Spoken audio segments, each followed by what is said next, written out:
Halo, kami akan menjelaskan tentang perancangan matriks sumber daya manusia pada perusahaan global bangunan seraya. Mari kita masuk ke materinya. Sebelum itu, perkenalkan kami ada 3 orang. Yang pertama adalah Eric Martino, yang kedua ada saya sendiri, Ani Satya, kemudian ada Diamantino. Nah, kita masuk. Tujuan dari presentasi dan penulisan makalah ini adalah yang pertama, memahami perencanaan SDM atau sumber daya manusia. Yang kedua, kita harus memahami pengertian dari matriks SDM. Ketiga, kita harus mengetahui pentingnya metrik SDM. Keempat, kita menganalisa perusahaan yang kita pilih, yaitu Global Bangunan Seraya. Yang pertama, apa itu pengertian SDM? SDM atau sumber daya manusia adalah sebuah aset yang dimiliki oleh perusahaan. Dan aset ini sangat penting bagi organisasi atau perusahaan tersebut. Bahkan, kita harus mempersiapkan SDM ini untuk kedepannya. Berjaga-jaga, siapa tahu ada yang keluar dari organisasi atau perusahaan kita. Sehingga mereka bisa menggantikan. Nah, itu adalah SDM. Dan SDM ini sangat penting karena bisa dikatakan bahwa SDM ini yang menggerakkan serta menentukan apakah perusahaan ini sukses atau tidak. Jadi bisa dikatakan, ya, SDM sangatlah penting. Nah, alasan kenapa kami memilih PT Global Bangunan Seraya? Alasannya sangat mudah, yaitu karena ini merupakan tempat bekerja salah satu anggota kami, yaitu Dementino. Nah, Global Bangunan Seraya merupakan sebuah perusahaan yang bergerak di bidang pembangunan. Mereka juga menjual barang-barang bangunan, salah satunya adalah cat. Nah, karena anggota kami bekerja di sana, ini memudahkan kami untuk melakukan analisa serta mengambil beberapa data yang kami butuhkan.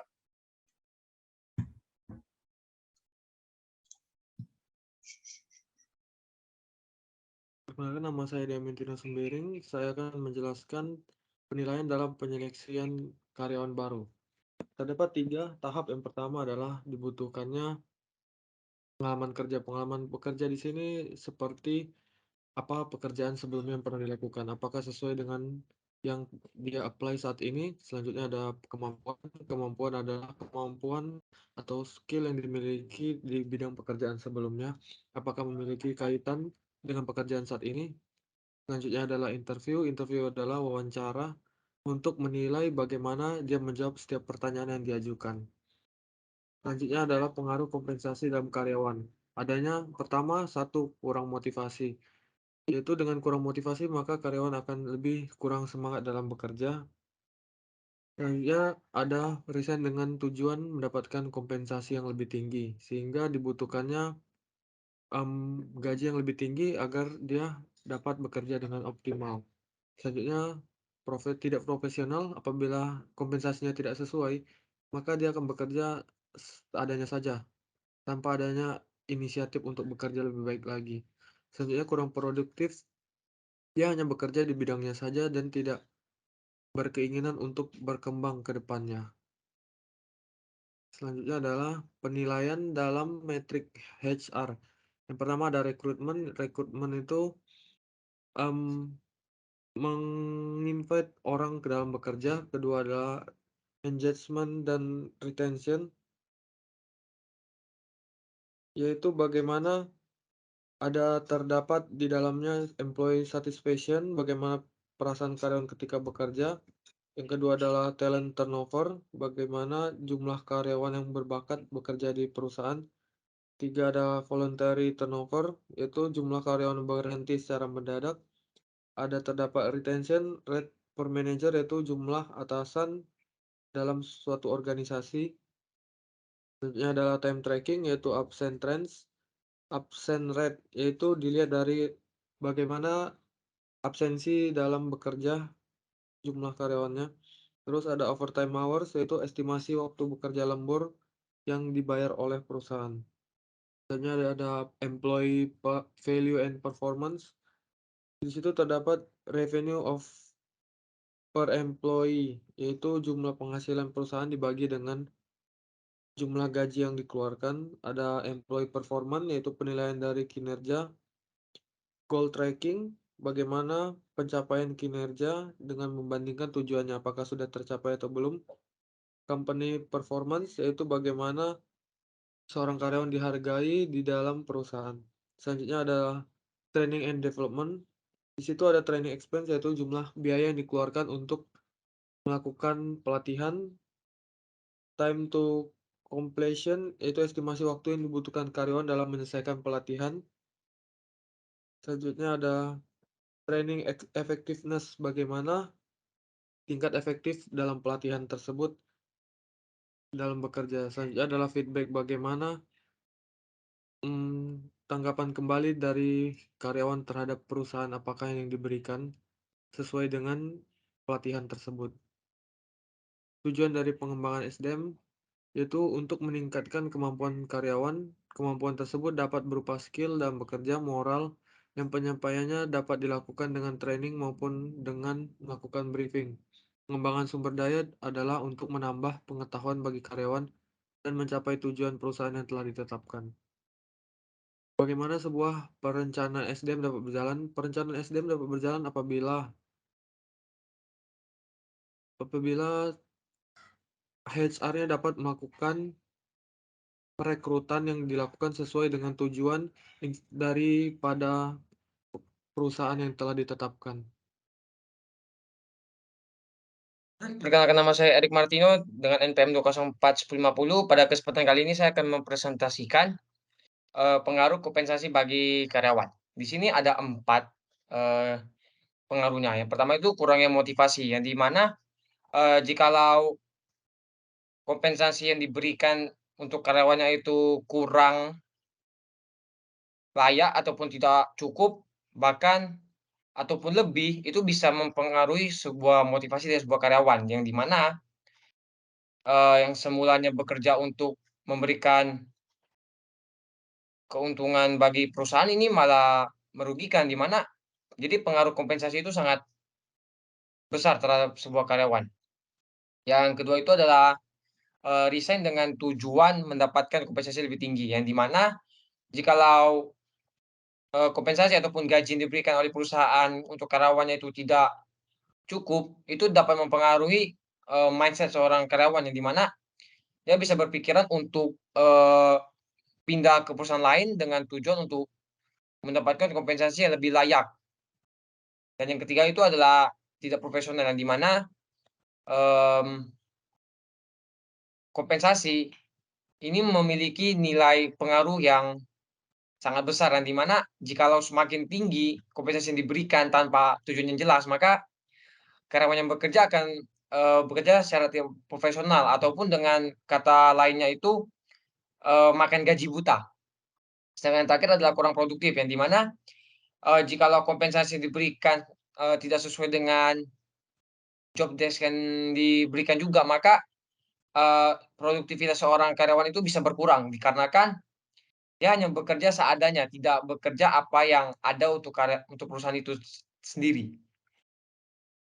Masuk ke 6 penilaian metrik HR, di sini ada 6. Yang pertama rekrutmen, yang di mana, seorang HR itu menilai seorang karyawannya mulai dari proses rekrutmen, yang di mana dalam proses ini, seorang HR menilai apakah calon karyawan ini itu layak untuk dijadikan sebuah staf untuk bekerja, apakah dia bisa memberikan sebuah nilai positif untuk perusahaan ini.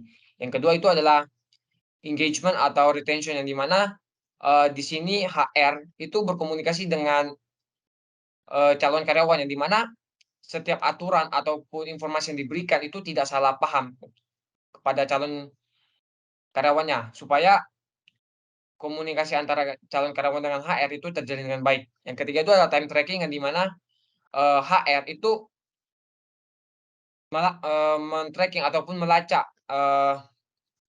jam kerja dari karyawan ini. Apakah jam kerja yang diberikan sudah sesuai untuk karyawan ini atau belum? Jikalau belum, HR perlu memperhatikan hal ini, karena hal ini bisa memberikan pengaruh sangat besar. Dan yang ketiga itu adalah employee value and performance, yang di mana, HR menilai, eee eee, pe kinerja dari karyawan ini seperti apa, serta harga dari karyawan ini, maksudnya seperti nilai apa yang karyawan ini bisa berikan kepada perusahaan, apakah nilainya secara garis besar ataupun garis kecil. Yang kelima itu adalah training dan development, di mana sini, HR melatih ataupun mengembangkan karyawan ini supaya semakin terlihat, potensialnya supaya, dengan potensial yang ada ini dia bisa memberikan suatu, keunggulan bagi perusahaan yang dinilai menguntungkan. Terakhir adalah feedback, yang di mana, feedback ini adalah setiap apapun yang kalian itu kerjakan, HR mendapatkan feedback ataupun umpan balik, yang artinya itu adalah setiap kerjaan yang diberikan itu ada hasilnya atau output-nya supaya HR bisa menilai seberapa bagusnya kinerja dari seorang karyawan ini.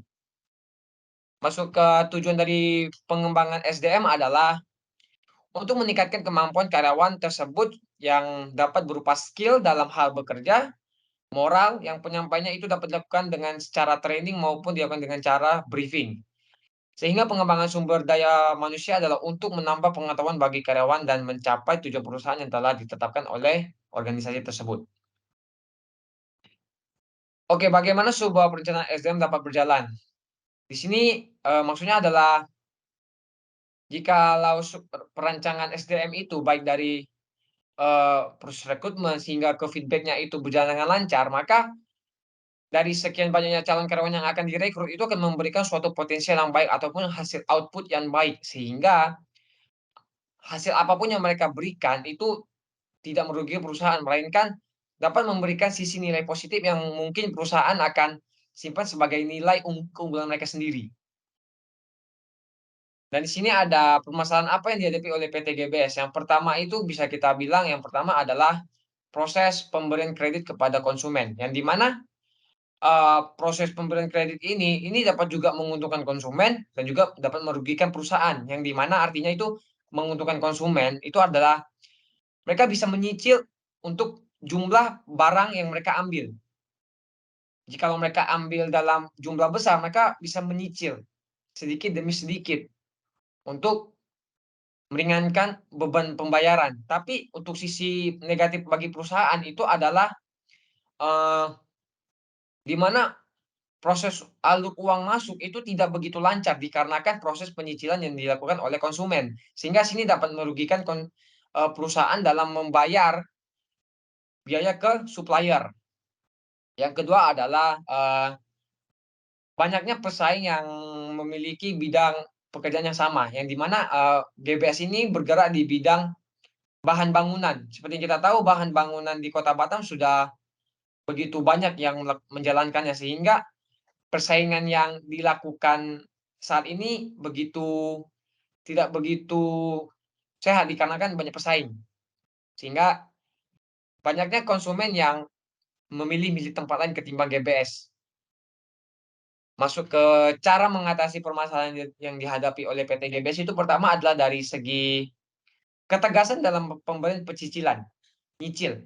Jadi sebelum, kesepakatan penyicilan dilakukan, itu ada baiknya PT GBS untuk memberi ketegasan apabila tidak menyelesaikan pembayaran penyicilan dalam beberapa waktu ke depan atau dalam kata lainnya keterlambatan, itu dapat diberikan sebuah sanksi yang di mana, eee barang yang mereka beli bisa kita tarik lagi dengan tujuan supaya memberikan sebuah ancaman supaya mereka bisa membayar tagihan tersebut tepat waktu. Dan yang kedua itu adalah di mana, persaingan yang ketat ini bisa kita lakukan dengan cara, melakukan sebuah hal yang unik yang di mana sebuah bisnis bahan bangunan itu sudah begitu umum di Batam ya. Mungkin kita bisa memberikan sebuah keunikan tersendiri bagi PT GBS untuk menciptakan keunggulan sendiri yang mungkin, eee, bisnis bahan bangunan yang lain itu tidak punya. Maka bisa menciptakan sebuah keunikan yang bahkan bisa, terekam unik di pemikiran konsumennya sendiri. Sehingga untuk kedepannya banyak konsumen yang akan memilih PT GBS sebagai salah satu toko yang mereka percayai untuk membeli bahan bangunan. Baik, sekian dari pemaparan materi dari saya. Apabila ada kesalahan kata, mohon dimaafkan. Sekian dan terima kasih. Sampai jumpa lagi.